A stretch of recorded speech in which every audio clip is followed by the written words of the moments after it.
Nos encontramos en la ciudad de Sardis, una de las 7 iglesias del libro de Apocalipsis. Es importante estudiar estas iglesias. Estamos haciendo la trayectoria de Éfeso, fuimos a la Odisea, fuimos a Hierópolis para ver los termales, ¿no? Y ahora manejamos para ver Filadelfia, no podemos verlo porque no hay mucho allí, y estamos en la ciudad de Sardis. Muy interesante, estamos ahora mismo en una sinagoga antigua en el tiempo de Sardis, y por lo que el mosaico y por el bima. En este lugar se leía la Torá, ¿ok? Y es muy interesante porque se nota que aquí había dinero. Al lado se encuentra un gimnasio donde ellos hacían termales, tenían aguas frías, tenían masajes, ejercicios, y era un lugar donde podían tener una labor cívica. Por ejemplo, si este lugar era parte del culto imperial, representa que habían templos dedicados a los emperadores, ¿no? Y recibió el galardón del Neocoros mucho tiempo, como en el año 138, en el tiempo de Adrián. Y la razón es porque ellos construyeron un templo para los dioses, el adorar al emperador. Y es interesante que cada una de las iglesias de Apocalipsis estaban dedicando templos para el emperador. Esa era una de las razones porque eran tan importantes. Y ahí fue donde el mensaje lleva el momento y el punto específico en la cual entonces el mensaje es porque están adorando al emperador. Y es porque aquí tenemos nosotros la evidencia de lo que es un sincretismo. Vemos la comunidad judía y no podemos decir que está en la misma comunidad que estaba en el tiempo de las 7 iglesias, pero había una presencia judía en este lugar. Estamos viendo lo que es los águilas en los lados de la Bima y tiene un tipo de sincretismo. Y los estudiadores dicen, los educadores dicen que esto era básicamente una forma de buscar el favor de los romanos, sincretismo. Ahora, la pregunta es, ¿por qué hay tantos judíos en una sinagoga tan amplia, tan grande, con tanto dinero, cuando al lado hay un gimnasio en la cual ellos pues tenían ejercicios y ellos estaban exponiéndose en lo que eran los baños y para personas que tenían estatus? Obviamente los judíos, aunque no eran probablemente ciudadanos romanos, pero tenían estatus y obviamente dinero. Entonces la pregunta es, ¿por qué el mensaje era tan importante llegar a esta iglesia? Te voy a dar un detalle acerca de lo que adoraban aquí. 2 dioses que se adoraban primariamente se llaman Artemis y Cibo. No sé cómo decirlo en español. Cibeles se dice, Cibo. ¿Ok? Pero te voy a describir un poquito acerca de cómo se adoraba a ese dios. La misma diosa que se adoraba en Éfeso, también se hacía aquí. ¿Ok? Dice Artemis, diosa griega, conocida como la arquera, cazadora virgen y deidad asociada con la naturaleza, los animales y la fertilidad. ¿Okay? Dice, era una de los 12 olímpicos y hermana gemela de Apolo. Es interesante que en Hierópolis se adoraba a Apolos y también en un momento dado fue una ciudad imperial. ¿Okay? Artemisa en el Nuevo Testamento. Artemisa aparece en Hechos 19 como diosa de Éfeso.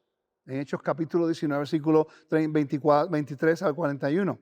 Bajo el liderazgo de Demetrio, los plateros locales de Éfeso provocaron un motín que temían que su negocio de venta de santuarios de plata de Artemisa. Sabemos eso porque cubrimos en nuestro estudio del libro de Efesios, pero también cuando estuvimos en Éfeso. Pero una de las religiones mistéricas más destacadas de Asia Menor era el culto de la gran madre de Natalia, se llama Mater, conocida como Cibeles, a la que se rendía culto principalmente en las provincias de Frigia y Lidia. Este es el área de Lidia, una gran historia.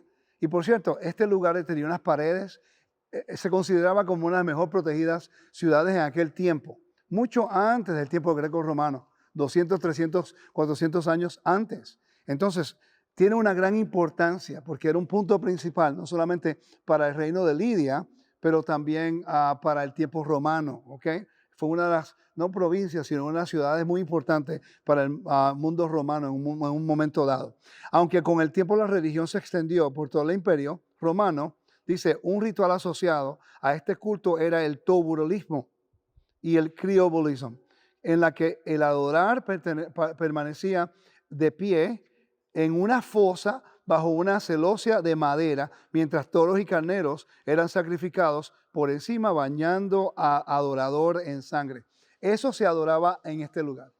Cibele y Artemis. Torubulismo.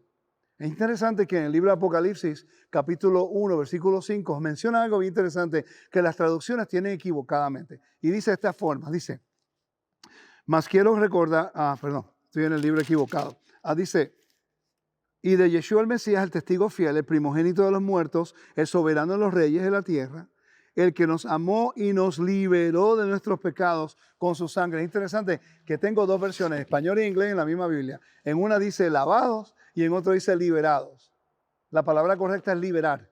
Nunca es lavado con sangre, porque proviene de la adoración de Cibele y Artemis en los rituales que se hacían en este lugar. Quiere decir que combinado con esta gran sinagoga, en un punto lugar, en los templos donde se adoraba a Cibele, pues hacían este tipo de ritual lavándose en la sangre. En la Biblia es rociado en la sangre, mientras que en los rituales que se hacían aquí, no en esta sinagoga, pero en la ciudad de Sardis, adorando al dios de Cibele y Artemis, hacían este ritual que es una abominación delante del Eterno. Y el sistema religioso está utilizando el mismo vocabulario de los rituales de fertilidad que se hacían en este lugar.